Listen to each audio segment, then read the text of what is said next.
Sige! Sige! Sino mo? Ganyan, Alfredo. Ganyan, o. Ganyan, o. Ganyan, o.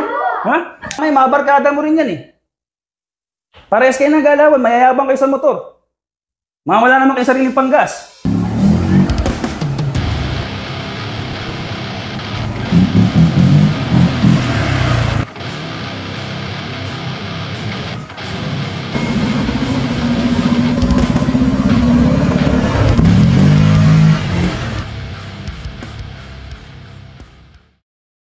Daanan ko nga muna yung tropa bago ako bumili ng inutos ni nanay.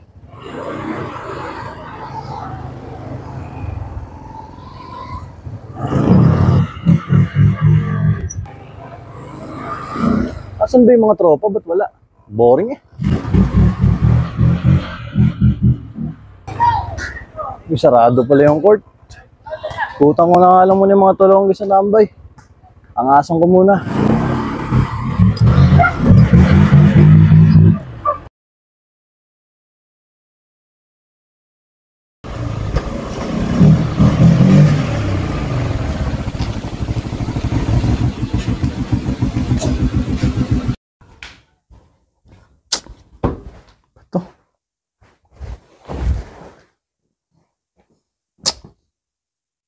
Hello boy, asan ba kayo? Nikutan ko yung mga tulonggis kanina dun sa tambayan nila eh. Oo. Pinalsikan ko nga ng tubig yung isa eh. Kala ko hahabol eh. O sige. Balikan na natin bukas. Sana lang di pa umuwi si tatay. Para magamit ko yung motor sa gabi. Oh, ginata si Papa. Pa, magandang gabi po. Saan na kuya nyo? Nasa kwarto po pa. Tawagin mo nga. Puro nga doon. Yan, tawag ka ni Papa. Maharap ka lang. Tatay, ano po? Upo ka dyan. Yung dalawang babae, doon mo na sa kusina. Bakit? Ano nangyari? Wala kang alam? Ano ba nangyari? Kumuha ka na una doon, Alfred. Tatay. Kumuha ka ng ulan. Ano ba nangyari sa'yo? Masarating mo na, init-init ng ulo mo. Di mo alam ginagawa ng anak mo? Ano nga yun? Saka na. Sumuntok ka. Bakit pinagagawa nito? Sumuntok ka! Yung malakas! Ibigay mo yung todo mo. Sige, suntok! Sige! Sige! Sino mo? Ano ba kasi yan, Angelo? Hawakan mo! Hawakan mo to. Hawakan mo! Tayo ka rito.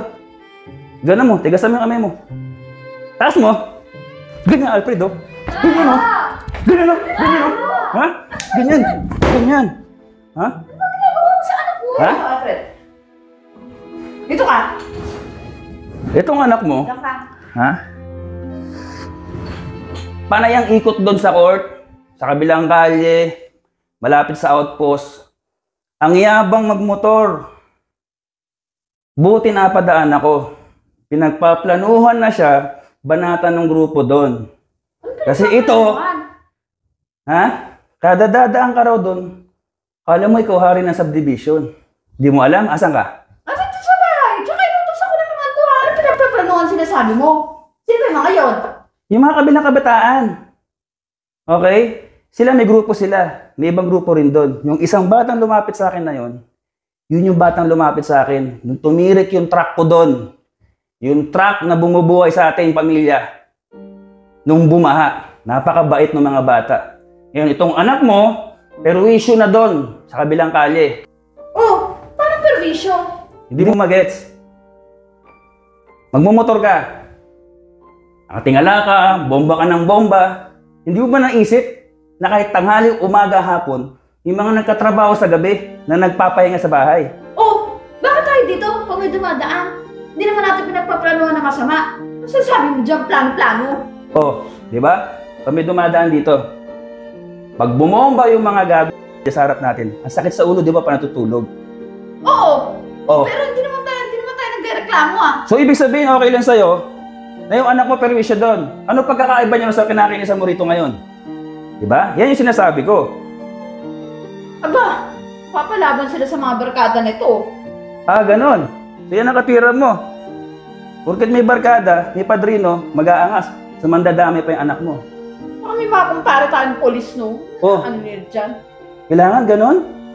Pag sa anak ko may plano, pag sila naman gumagawa, halos dead mo lang tayo. Ang tanong, sigurado ka ba silang dumadaan dyan?